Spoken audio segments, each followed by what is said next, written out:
Today's Week 2 matchup will feature the only two-wheel drive brushless vehicles that we will see throughout this entire season here on the Hey Dad Racing Network. Down below, we see the Traxxas Rustler VXL. It is a two-wheel drive brushless stadium truck. This truck also comes equipped with Traxxas stability management. For the purposes of trying to keep this race as even as possible, we're going to dial that back down to 0.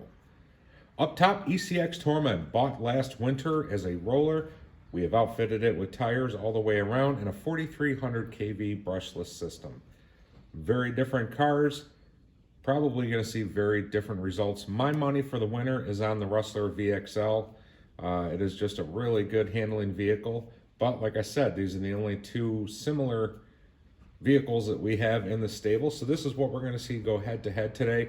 One of these two, if not both, should be able to knock off the Raider from last week off of its top perch.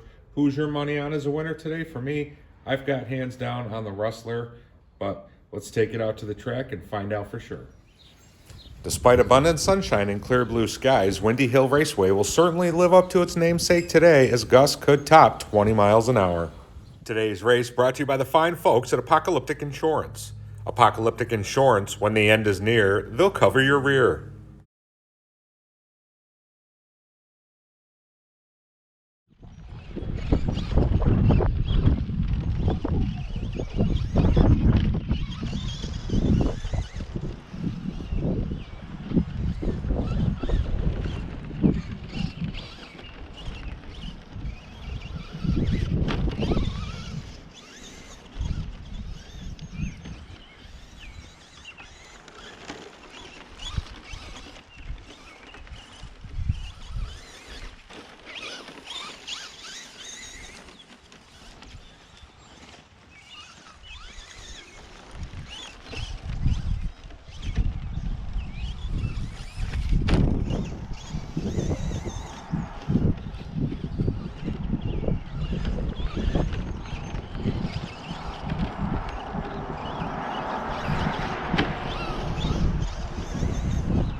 Post-race car impressions. First up, the ECX Torment. Before the race started, I had to replace the radio gears. I could not get it to bind, and I had to replace the rear drive shaft as well.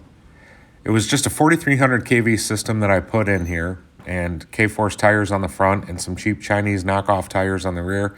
This truck did much better than I anticipated. It hooked up decently well on a dry, dusty track.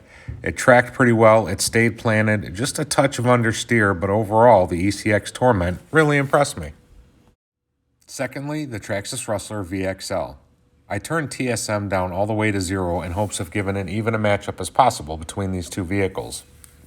Even on a 2S battery, acceleration on this light two-wheel drive car means a lot of wheelie popping and less control.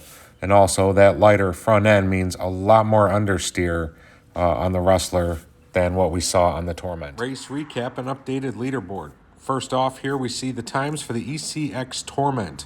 That averages out to an 11.6 second lap with a fastest lap of 10.79 seconds. For the Rustler, an average lap speed of 11.00 seconds and a fastest lap of 10.46 seconds. That fastest lap time just narrowly beating out the ECX Torment, so the Rustler is a Week 2 winner. After 2 weeks of racing, we'll take a look at the updated leaderboard. And a bit of a surprise as we see the Arma Raider, Week 1's big winner, continues to sit atop the leaderboard after 2 full weeks of racing. Yes, the Raider, a brushed buggy, still put in a faster lap time than a brushless Rustler and a brushless ECX Torment. A lot of different factors involved with those lap times. They're all pretty close, but the numbers don't lie. The Raider sits atop after 2 weeks. What surprises will Week 3 have in store? You'll have to tune in to find out because we're not even sure which 2 cars we're running next week. Guys, as always, thanks for taking a little bit of time out of your day to watch my videos. Until next time, stay safe, keep all 4 tires on the ground.